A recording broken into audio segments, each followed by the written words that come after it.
is on fire. Follow the leader, leader, leader, follow the leader. Follow the leader, leader, leader, follow the leader.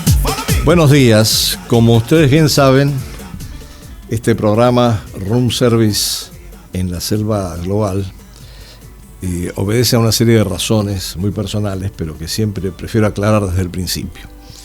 La culpa en realidad es de Tarzán. Cuando era chico no había tele ni internet, pero escuchaba por radio las aventuras de Tarzán, el rey de la selva que saltaba de rama en rama en pañales y a los gritos, comiendo bananas con su amiga la monachita. Pero mi ídolo no fue Tarzán. En el programa radial su mejor amigo era Carson, un antropólogo aventurero que no hacía ninguna de las cosas que hacía Tarzán y con toda probabilidad tampoco se alimentaba solo de bananas y tampoco se andaba por las ramas. Carson como role model antecedió en algunas décadas a Indiana Jones, pero fue Carson quien me infundió la idea de estudiar antropología y aunque sabía poco de su vida, siempre lo imaginé como un viajero pertinaz, glotón y algo libertino, perpetuamente presto a la aventura. Viví por varios años mi encarnación como antropólogo hasta que una noche, durmiendo en una hamaca colgada en medio de la selva, en medio de la humedad de la jungla, pasto de todos los insectos imaginables y sin haber comido una comida decente en días, todo en aras de conocer y entender otras culturas, tuve una iluminación. Tal vez algo de mi experiencia serviría para trasladarme con armas y bagajes a las relaciones internacionales. Una disciplina también propicia para abordar otras culturas, conocer otros mundos y entender a otra gente cómodamente, sin ser pasto de insectos y alimañas variadas, y para poder alojarme en confortables hoteles, preferiblemente de 5 estrellas, y para poder disponer de room service que me permitiera comer a mis anchas en cualquier momento del día. Pero tanto en mi fase como antropólogo, como en la de investigador y analista de las relaciones internacionales, viví diversas situaciones que me hicieron conocer a personas y lugares, situaciones que me han lanzado a iniciar este programa que mezcla el análisis de cómo se relacionan las naciones y las culturas y cómo evoluciona el mundo, con diversos relatos personales y con entrevistas varias bajo el título Room Service en la Selva Global, en el cual, en todo caso, cualquier parecido con la realidad probablemente no sea mera coincidencia ni peque de ser políticamente correcto. Buenos días a todos.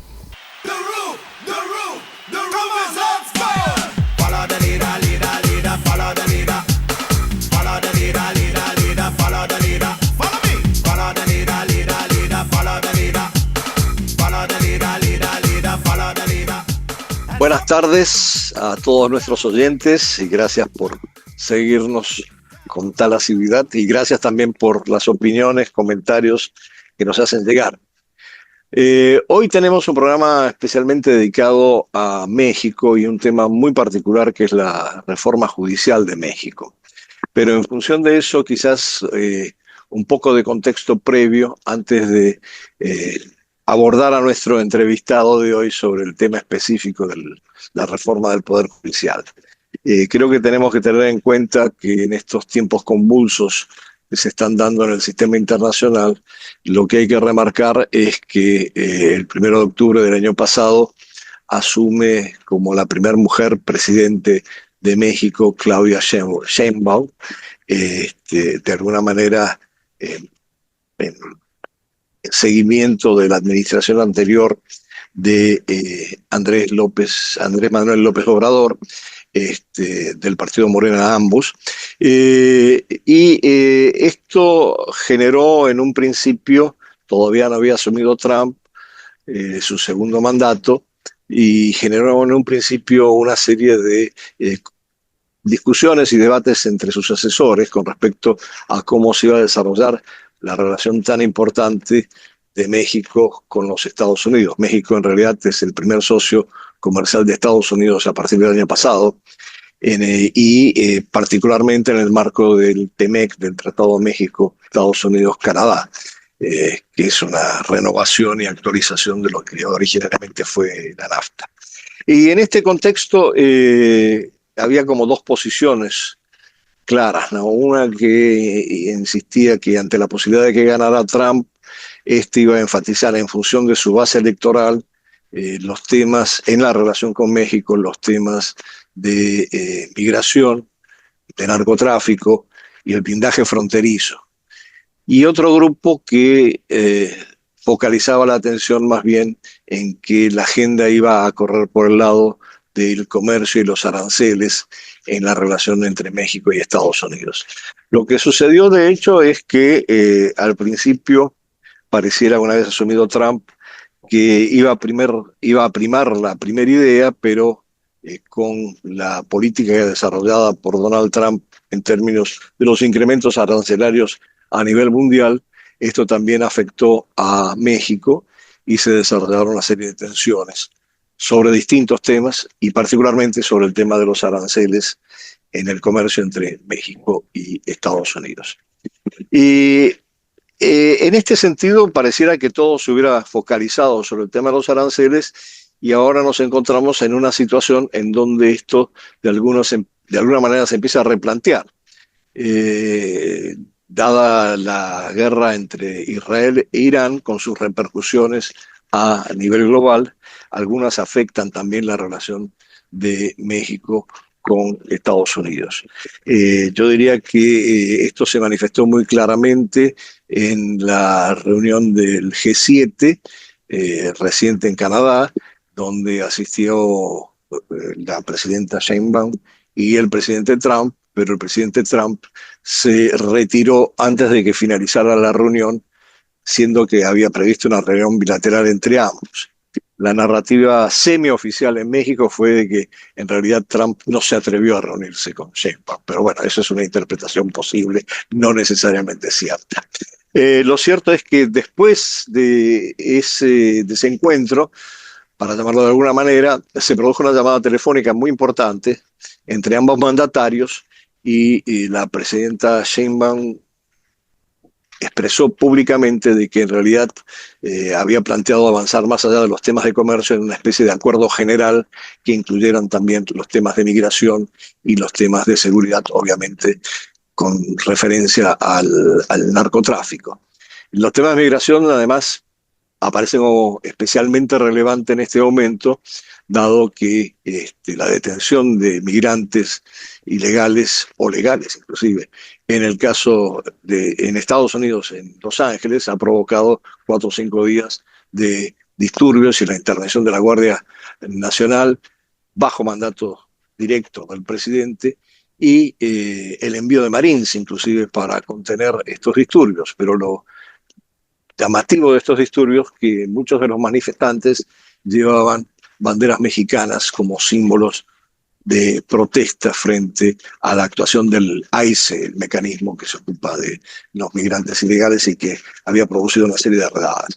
Bueno, todo esto obviamente genera un contexto complejo en la relación entre los dos países, pero al cual se agrega que en los últimos años México, más allá de su vínculo muy estrecho y decisivo con Estados Unidos, ha necesitado ir manejando otras opciones y otras alternativas, lo cual se ha manifestado, por ejemplo, en su actuación en el marco de la Comunidad de Estados Latinoamericanos y del Caribe, durante su presidencia de este organismo, la CELAC, y su actual decisión de asistir a la próxima reunión de los BRICS en Brasilia, lo cual no significa que se incorporen a los BRICS, pero sí significa un movimiento y un mensaje político importante. Y en este contexto lo que se vuelve a plantear es si bajo la presión de las turbulencias generadas por la guerra Irán e Israel, en algún momento no se dará una reformulación del TEMEC con nuevas características y pareciera que este diálogo reciente entre el presidente Trump y la presidenta Sheinbaum pudiera llevar a ese derrotero. Bueno, este es el contexto general en el que se está moviendo en política exterior, en particular el nuevo gobierno mexicano, pero hay un punto que sí llama particularmente la atención referente a la reforma judicial que ha impulsado y que probablemente no solamente tenga repercusiones obviamente políticas en el contexto mexicano, sino también posiblemente en el resto de la región. Y por eso creo que es importante un conocimiento más detallado de en qué consiste este proceso y hacia dónde se orienta. Y es por eso que he invitado a mi amigo y además también miembro de una mesa de póker en la cual nosotros normalmente actuamos. Él siempre inventa unos juegos muy complicados. Ustedes ya verán por qué ahora cuando lea un poco sus referencias biográficas, pero sí, la pasamos muy bien a pesar de las complicaciones que él a veces introduce en el juego. Debo decir que Felipe Noguera, quien estoy presentando, es un reconocido consultor y estratega político con muchos años, más de 40 años de trayectoria, y ha participado en más de 100 campañas electorales, con mucha experiencia en América Latina y con un papel destacado en América Central, México y América del Sur. Lo de México es particularmente relevante porque es de eso que vamos a hablar en este programa. Como presidente de Felipe Noguera Consultores desde 1998, se ha consolidado como una autoridad global en estrategia política, comunicación gubernamental y promoción de intereses del sector privado. Y además creo que es importante destacar que Felipe ha sido presidente de la Asociación Internacional de Consultores Políticos y cofundador de ALACOP, que ha recibido numerosos premios internacionales por sus campañas y publicaciones. Y retrocediendo un poco en el tiempo, lo que hay que señalar es que estudió en Oxford y se especializó en matemáticas, especialmente en teoría de los juegos, por eso seguramente estas complicaciones que introduce cuando jugamos póker, y posgrados en economía y sociología. Y además fue Eisenhower Fellow investigando campañas presidenciales en Estados Unidos. Bueno, con toda esta presentación, Felipe, bienvenido. Hoy no vamos a sacar las cartas de póker, sino vamos a hablar de otras cosas. Y te lanzo la primera pregunta para que nos expliques un poco qué es la reforma judicial en México y por qué es importante. Bueno, buenas tardes y muchas gracias, Andrés, por la invitación, por la presentación. Ahí no sé si dijiste demasiado, pero bueno. Me llamó mucho la atención hace como un mes, hablando con una persona, una importante abogada que iba a una conferencia o a dar un curso a México de Derecho. Le dije, vas a estar justo para la reforma judicial, para la elección, ¿no? Ya el día que se hacía la elección, el 1 de junio justamente. Y me dijo, ¿qué reforma judicial? ¿No? Y entonces eso me llamó la atención porque uno que está metido un poco en el seguimiento de la política mexicana sabe la importancia que tiene eso en México y al mismo tiempo la ignorancia que hay sobre ese tema en el resto de la región, ¿no? Entonces me puse a formalizar un poco algo como para poder contarle a la gente, porque me encontré que muy poca gente sabía lo que estaba pasando y que me parece que es muy importante. Yo lo englobo dentro de estos gobiernos o estos tiempos de populismo, como me gusta decirlo, donde los gobiernos tienden a querer incrementar su poder estando en el poder. En vez de ir gastando o invirtiendo el poder en hacer cosas, construyen poder, ¿no? Y parte de esa construcción del poder normalmente tiene como correlato el debilitamiento de otras instituciones para que no le estén controlando ese poder. El presidente López Obrador, durante sus primeros años de mandato, que él venía con una agenda realmente de lo que él llama la cuarta transformación, que había que transformar totalmente México, tuvo algunas instituciones que le pusieron algún tipo de límite. La primera, y que me perdonen los amigos mexicanos por decir esto, pero en los primeros años de López Obrador, Donald Trump funcionó como una especie de institución de la política mexicana, era un contrapeso. López Obrador, habiendo ganado brutalmente las elecciones, podía hacer lo que quería a menos que Donald Trump le pusiera algún tipo de límite. Estaban renegociando justamente el NAFTA, que ahí fue que se convirtió en el TEMEC, ¿no? Entonces,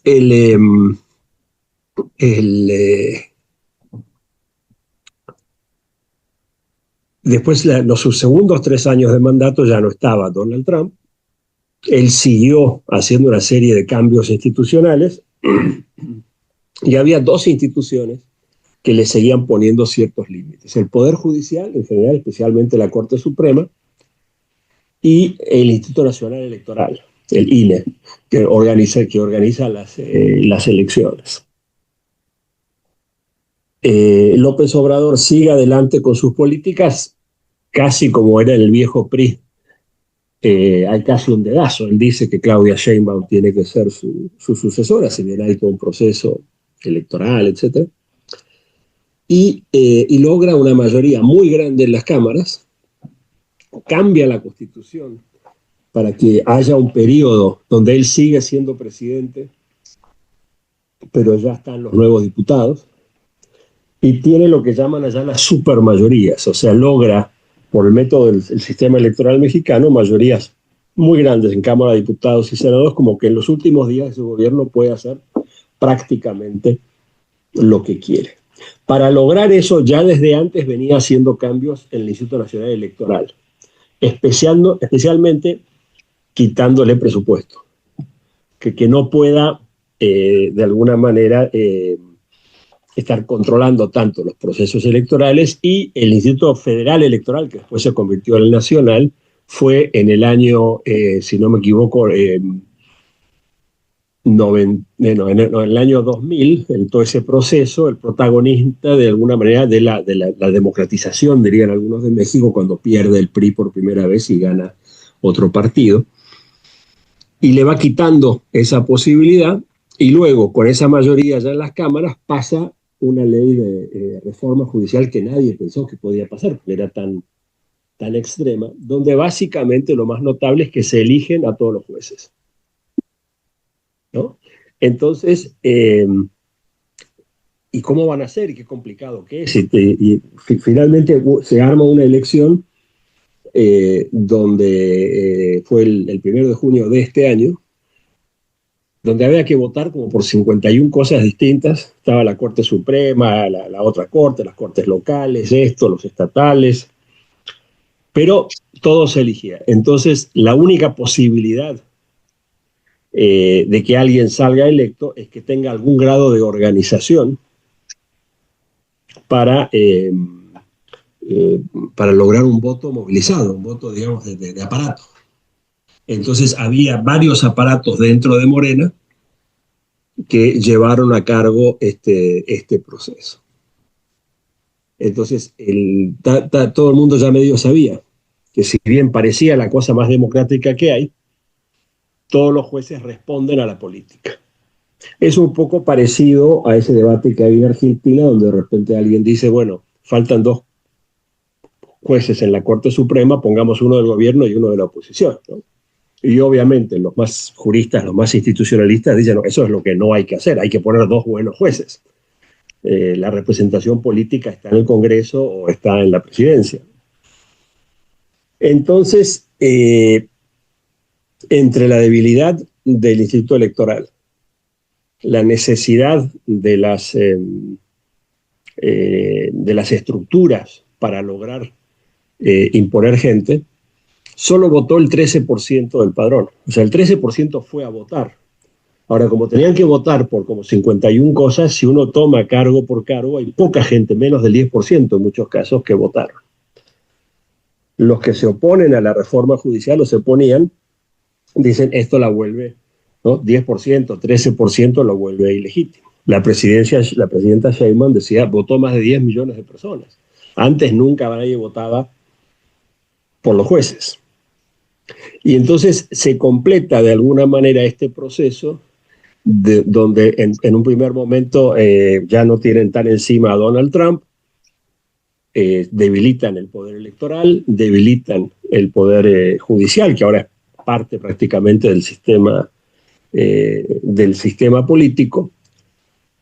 Y hoy unas pocas semanas después estamos viendo las consecuencias de esto, donde hay una serie de intentos de impugnar la elección, intentos de decir, miren, aquellos jueces que eran candidatos, pero resulta que no cumplían con los requisitos de tener sus grados de la puntuación en la universidad o lo que sea.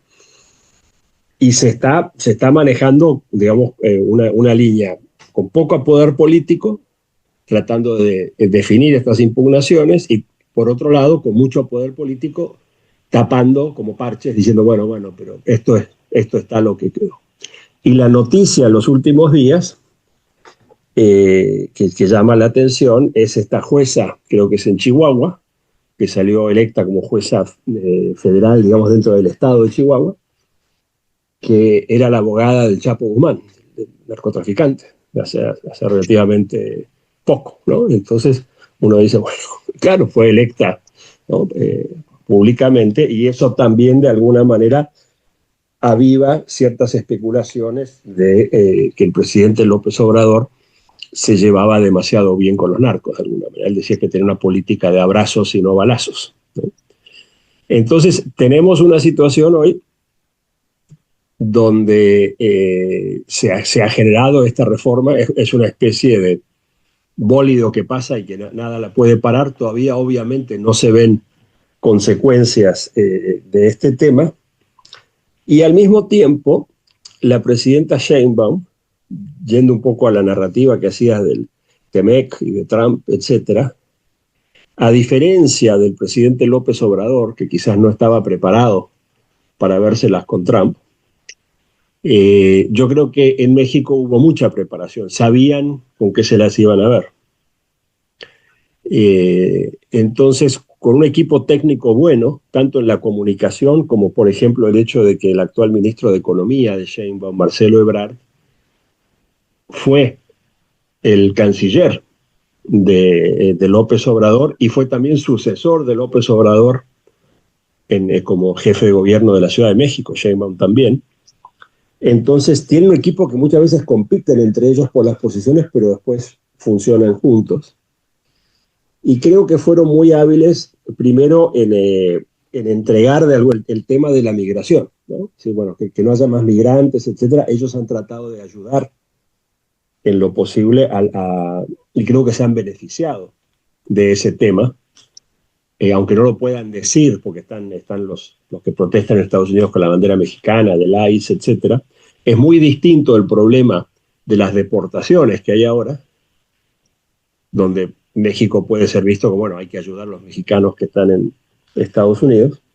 Eso es muy distinto de el tema de parar con el flujo migratorio, que el flujo migratorio a México también le generaba muchos problemas. Y una vez que Trump anuncia su tema de los aranceles y todo esto, rápidamente ellos han buscado sus aliados en los estados. Las empresas norteamericanas, que son las que tienen las ensambladoras de autos o lo que sea en México, etcétera, y han trabajado bastante bien en lo que yo llamaría un proyecto de control de daños o de reducción de daños en la relación con Trump. Al mismo tiempo, pues hablaba del tema de comunicación, el equipo de comunicación de Sheinbaum la ha ayudado a tener una posición muy firme a la mexicana frente a Estados Unidos. O sea, a México se le respeta el tema de la dignidad, el respeto, después negocian, pero digamos el mantener ese tipo de posturas que de alguna manera a Trump, si bien lo limita, le termina cayendo bien. Y Trump se ha hecho muchos comentarios, decir que le gusta a Claudia Sheinbaum, y Claudia Sheinbaum ahora es, según las encuestas que uno mire, la presidenta más popular del mundo, o la segunda, no sé, en su país, ¿no? Entonces tenemos una situación donde hay una inercia de todo este proceso de cambio institucional de López Obrador, que con la reforma judicial genera una situación bien complicada, y que uno puede en el mediano plazo empezar a pensar consecuencias negativas que puede tener, y al mismo tiempo una presidencia muy hacendada, digamos, muy fuerte dentro de México, con popularidad del orden del 70%, y donde una gran mayoría de los mexicanos que apoyan a Morena, etcétera, sienten que algo les están dando. Hay muchos programas sociales, etcétera, entonces han logrado un esquema donde una mayoría del electorado mexicano siente que algo ha recibido de López Obrador y ahora de Sheinbaum, digamos. Esto sería, lo vivimos en Argentina en un momento de la presidencia de Néstor Kirchner, digamos, y principios de la presidencia de Cristina, o de repente se vivió en distintos países de un momento, digamos, que este tipo de políticas funcionan muy bien para la gente. Y entonces, detrás o montados sobre esa popularidad, ocurren cosas como la reforma judicial, que tiene todas estas consecuencias que uno dice, bueno, a ver qué puede pasar. Una cosa interesante, siguiendo para redondear un poco, pero volviendo con mi comentario inicial de que nadie sabía nada de la reforma de México, yo difundí un poco de este tema antes de la elección, y ahora empiezo a recibir algunas consultas como que hay más interés, de que inclusive en Argentina, en Guatemala, en otros países, hay interés en decir, oigan, que no nos pase eso, o sea, en darse cuenta lo vulnerable que son los sistemas judiciales a caer en una especie de trampa de democratización, y que no tengamos entonces el servicio de justicia, ¿no? Entonces, me parece que la reforma judicial de México es muy importante para los mexicanos, para entender lo que pasa en México y para ver también hasta qué punto uno puede tener relaciones comerciales internacionales buenas si no tiene seguridad jurídica en su propio país, ¿no? O sea, este va a ser un tema, me parece, muy central. Y lo que veo, como digo, es un creciente interés en otros países en entender no solo de qué se trata, cómo es, qué consecuencias tiene, sino cómo se gestó y qué cosas hay que hacer para fortalecer estos temas. Y se produce un contraste importante hace una semana, hace 10 días, cuando la Corte Suprema de Argentina dice, la presidenta o expresidente Fernández no tiene nada que apelar, digamos, constitucionalmente, o sea, le confirma su sentencia y queda presa, digamos, entonces presa domiciliaria. Y los mexicanos ven eso y dicen, eso en México ya no. O sea, la nueva Corte Suprema Mexicana, difícil imaginársela en ese rol. Quizás es difícil observar el mundo de lo judicial y de la estructura judicial de los países, pero me parece que es importante y es un punto focal lo que está pasando en México, tanto para poder entender qué está pasando en cada país, como para tratar de, a través de eso, ver también cómo afecta a las relaciones entre países, ¿sí? Sí, en relación con eso, Felipe, una pregunta que me gustaría que precisaras un poco más en la respuesta, en el sentido de cuáles son los riesgos para la independencia judicial y el Estado de Derecho de una reforma de este tipo. Desde luego, otros países miran, pero no solo miran las reformas, sino miran qué es lo que puede suceder a partir de la reforma. Hay dos o tres riesgos o miedos que tienen en México importantes. Uno es uno muy sencillo, decir, que alguien sea electo juez no significa que sea un buen juez o que sepa. Entonces México va a pasar a tener un sistema de justicia con mucha gente que es nueva, que como mínimo va a tardar en aprender cómo funciona todo el sistema, y en algunos casos quizás que no tienen los antecedentes, las calificaciones para el caso.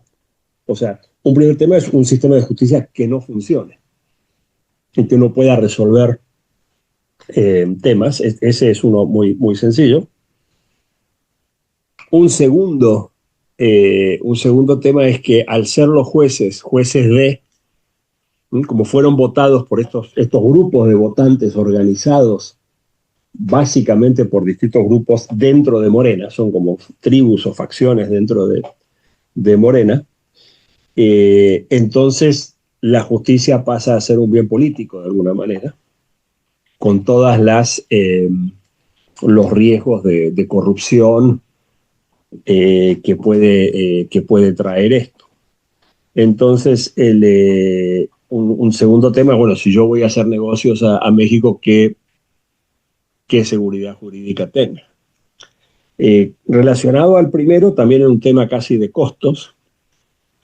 Muchas empresas ya se plantean, bueno, si el sistema judicial no va a funcionar, entonces vamos a tener que recurrir a una especie de second best, que es las mediaciones privadas. O sea, que se empiece a generar un sistema de justicia privado.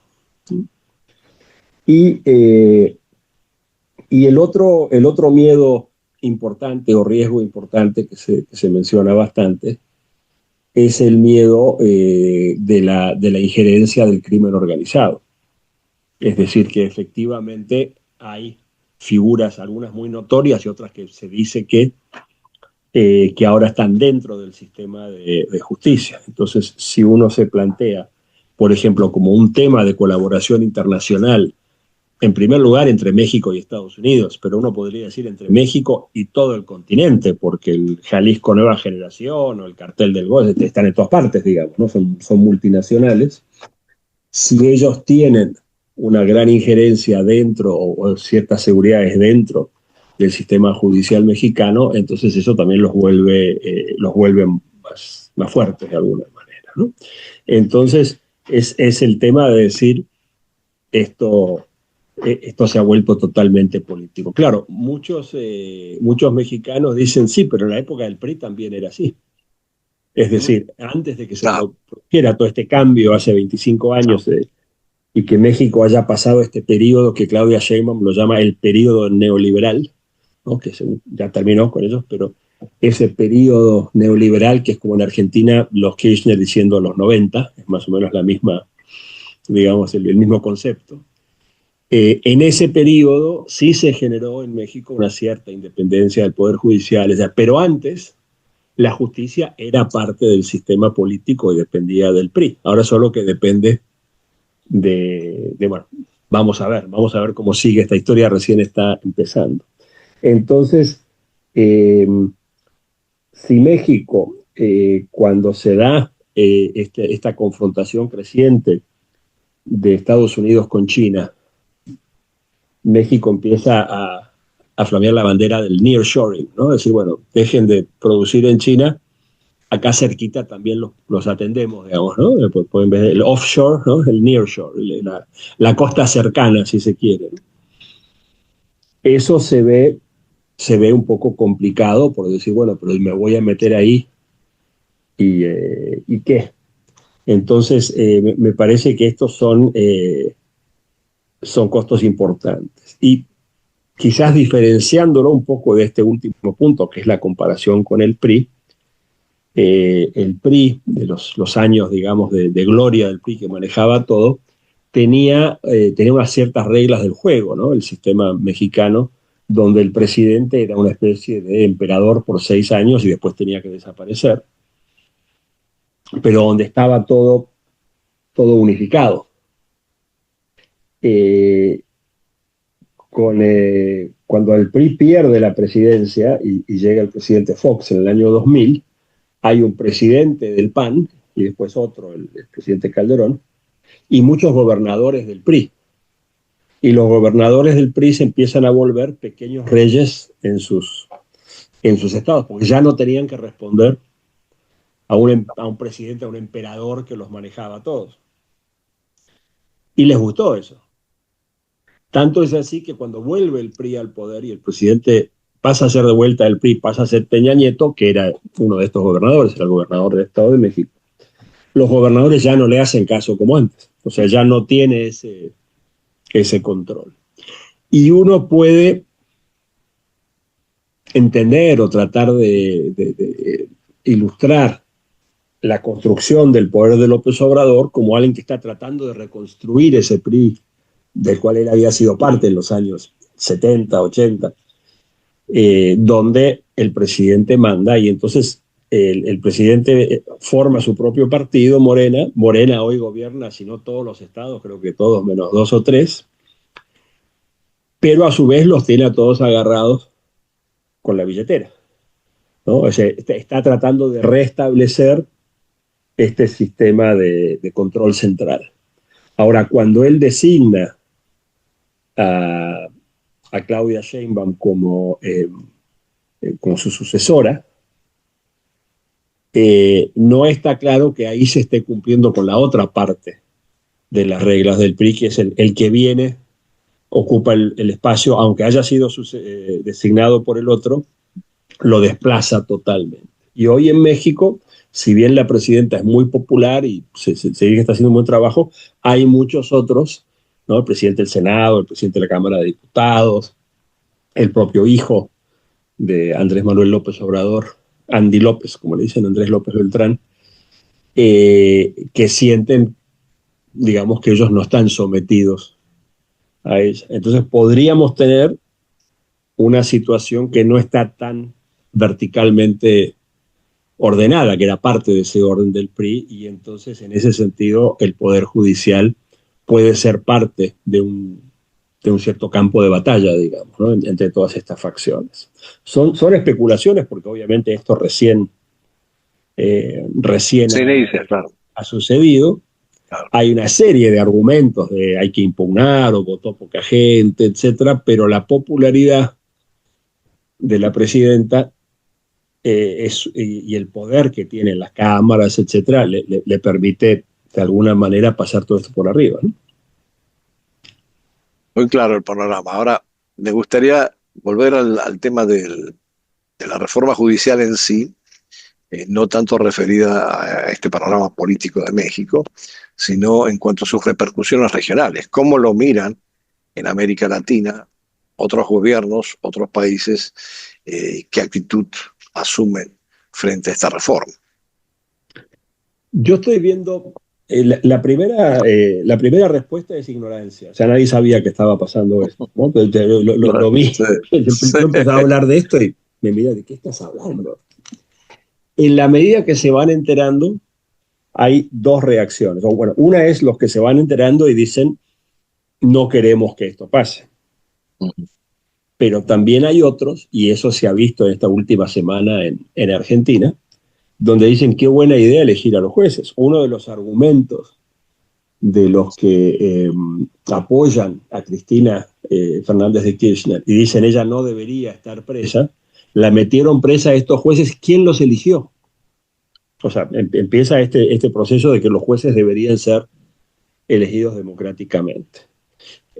Además de lo que había dicho antes, de cómo cuando hay que poner X número de cargos, en vez de decir busquemos a 2 o 3 jueces que sean de consenso, como diciendo, bueno, busquemos jueces quizás del centro, uno te gusta un poco más a vos, uno un poco más a mí, pero que todos los aprobemos, empiezan a aparecer argumentos tipo uno para vos, uno para mí, ¿no? Entonces esta especie de democratización, ¿no?, de las formas democráticas en desmedro de las republicanas, ¿no? Vamos a ver mucha democracia y poca república, muy poco. El Poder Judicial me parece que es crucial para que haya exista la defensa de los derechos de los individuos y de las minorías y de las leyes, y que no simplemente, si todos votamos de tal forma podemos hacer lo que queremos. Me parece que se están despertando ambos genios, ¿no? El genio de decir, a ver, hagamos una buena reforma judicial,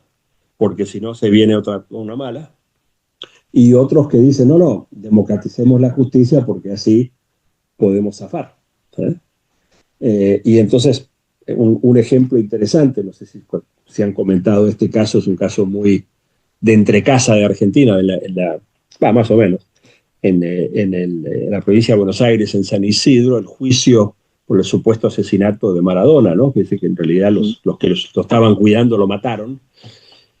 Y un juicio bastante serio. Aparece una jueza, era un juzgado de 3 jueces, que en realidad estaba haciendo una película. Y había decidido que iba a hacer una película y la nada, y entonces en el juicio decía cosas o tomaba actitudes, y entonces obviamente eso en un momento salta, la echan a la jueza, le están haciendo juicio a ella, el juicio hay que hacerlo de vuelta, un escándalo muy grande, pero que es un ejemplo de, miren qué mal que anda la justicia. Ahora, miren qué mal que anda la justicia. Hagamos una reforma, mejorémosla o democraticémosla. Los dos argumentos son, aparecen, ¿no? O sea, no es que la justicia en un país como Argentina ande bien. Y me parece que en la mayor cantidad de países de América Latina, la justicia ha sido bastante criticada, digamos. Hay una sensación de que no hay un buen sistema de justicia. Entonces, cuando en la medida que el debate de qué hacemos con la justicia crece en nuestros países, puede crecer para un lado o para el otro. Y me parece que México empieza con un caso casi extremo, digamos, de una democratización total, y a ver qué pasa, ¿no? Y me parece que es una consecuencia realmente importante el que cada país mire su sistema de justicia. Ahora, dentro de esta ignorancia generalizada que señalabas con respecto a la reforma judicial en México, y las referencias al caso argentino que tenemos aquí al lado, ¿ha habido otras percepciones o otras reacciones por parte de otros gobiernos o países, es decir, de sectores de la sociedad, con respecto a esta reforma en el resto de América Latina? No sé, supongo que Centroamérica debe tener un impacto significativo por la presencia generalizada de México. En otros países, quizás más allá de la ignorancia, hay una cierta reticencia, siquiera para discutir este tema. No sé, en fin. Sí, yo creo que están empezando a poner un poco de atención. Hay países donde el sistema judicial es un poco más respetado de alguna manera o no se lo toca tanto.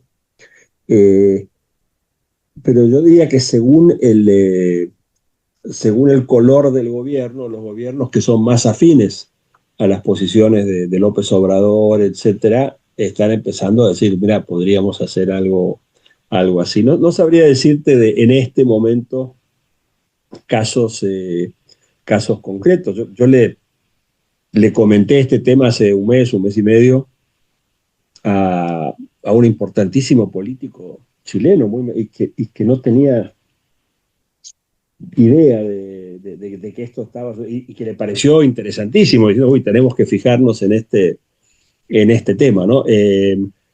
Acá en Argentina ya hay una institución que me contactó para decir, miren, tenemos que hacer un trabajo sobre esto. Y la mayor cantidad digamos, de referencias que veo están metidas con respecto a temas específicos que se discuten, como por ejemplo el de Cristina Kirchner. Entonces, miren, Claro. Estos jueces, ¿quién los eligió? Claro. No entran en todo lo que hay detrás de esa reforma. Pero es es una tentación que ha aparecido ahí, que no estaba en la agenda de muchos países y que empieza a estarlo de lado y lado, diría yo. Un amigo que sabe mucho de esto, simplemente para redondear, Sí, adelante. me hizo un comentario muy interesante. Él sabe mucho de derecho, pero tampoco estaba tan al tanto de la reforma mexicana. Entonces le dije, van a hacer una reforma en México, ¿no? Qué interesante, porque México, como tiene tanta relación con Estados Unidos, debería ser un leading case para ver cómo reformar tu sistema legal para que empalme mejor con el americano, que es mucho más dinámico. O sea, él se imaginaba que una reforma en México tenía una reforma buenísima para una mayor integración. ¿Sí? Y era todo lo contrario. Entonces, aún en la gente que le puede parecer muy mal la reforma de México, la necesidad de una reforma, de tener una justicia que sea más práctica, digamos, ahí está. Y me parece que va a ser un tema en todas partes y en cada lado tomará su forma, ¿no? Felipe, nos quedan un par de minutos. ¿Alguna conclusión específica que quieras agregar? A ver, no voy a echar el cuento del optimista, del pesimista, el realista y el maquinista, pero sinceramente, ¿cómo lo estás viendo? A ver si hay una conclusión breve que quieras hacer.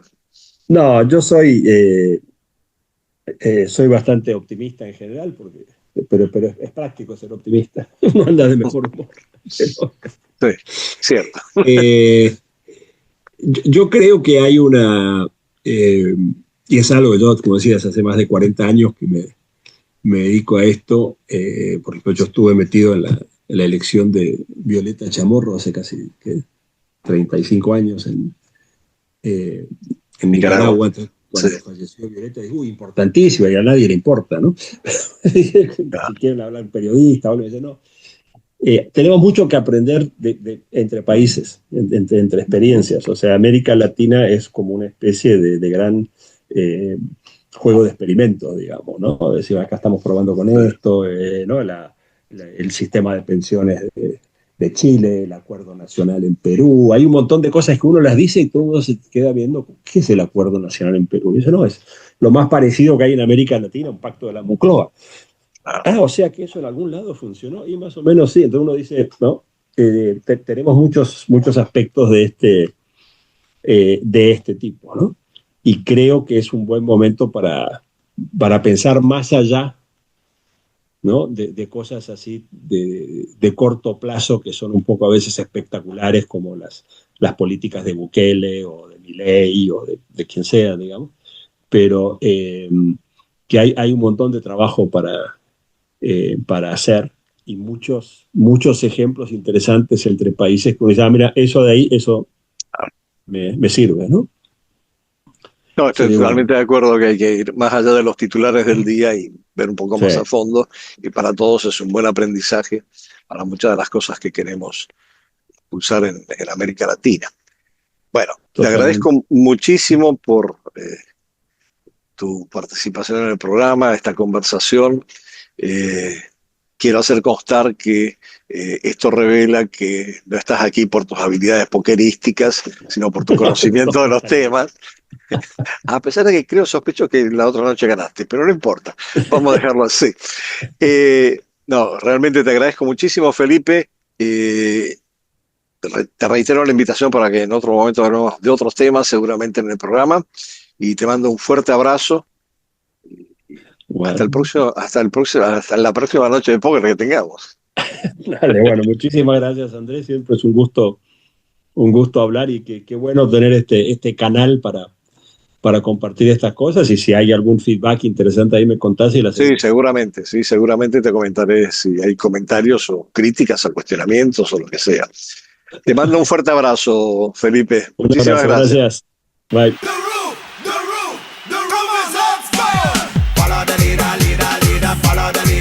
Bueno, agradeciendo nuevamente a Felipe Noguera por su clarísima intervención sobre el tema de la reforma judicial en México. No me queda otra que leer uno o dos cuentos sobre México que reflejan muchas de las cosas que hablamos, pero en cuanto a la vida social cotidiana. En mi libro justamente hay una sección que se llama México lindo y querido, y hay un par de cuentos, voy a ver si alcanzamos a leer los dos o quizás uno solo, y el primero de ellos se llama Mi novia virgen. Descubrí y probé los chiles en mi primer viaje a México. Me llevaron a conocer un mercado y me jugaron una broma pesada. Uno de nuestros guías en el intercambio estudiantil en que participaba me mostró las pirámides de diversos chiles apilados en los mostradores y me invitó a mordisquear uno. Yo desconfiaba por la fama de extremadamente picante que tenía la comida mexicana en general, y los chiles en particular. Desafiante, sin embargo, mi interlocutor tomó un chile de un montón y le dio una mordida diciéndome con absoluta impavidez: pruébales, que son muy padres. Cometí el error de creerle y de un mordisco probé el chile que me ofrecían. Si bien estaba acostumbrado a las comidas picantes de las cocinas de Europa Oriental, el efecto de este chile fue devastador. Nunca había sentido tanto ardor en la boca ni tanta urgencia por apaciguarlo. Lo soporté estoicamente y aunque me ruboricé hasta que mi cara adquirió un color granate, me tragué el pedacito de chile que había mordisqueado entre las carcajadas del resto del grupo.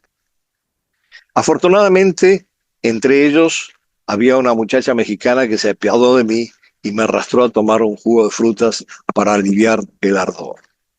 El jugo no hizo mucho efecto para paliarlo, pero me permitió una conexión instantánea con la muchacha, que derivó primero en un cruce de miradas y sonrisas y después en el inicio de un lento e intrincado juego de seducción mutua. El equipo de guías de ese intercambio estaba conformado por estudiantes universitarios y ella era uno de ellos. El intercambio incluía una serie de actividades, visitas y eventos diarios en México DF y una gira por algunas otras ciudades en el transcurso de un par de meses. Era mi primer viaje al exterior y mi primera experiencia en un país extraño. Como antropólogo en ciernes, México me despertaba grandes expectativas y era mi primer destino foráneo. Y ella fue mi primer mujer fuera de Argentina, pero de una curiosa manera. Como empatizamos rápidamente, comenzamos a salir por nuestra cuenta por fuera de las actividades del intercambio. Me llevó a comer pozole y enchiladas en pequeños restaurantes y elotes asados y trozos de piña con chiles picantes en puestos de comida de los barrios humildes de la ciudad y me introdujo en la maravillosa, híbrida y compleja gastronomía mexicana a través de la comida cotidiana de la gente. También me llevó al antiguo Café Tacuba con su generosa, suculenta y picante oferta de platos locales y con esa atmósfera antigua y extraña entre colonial y palaciega. Me hizo escuchar rancheras y corridos que tocaban en tugurios turísticos, mariachis ensombrerados.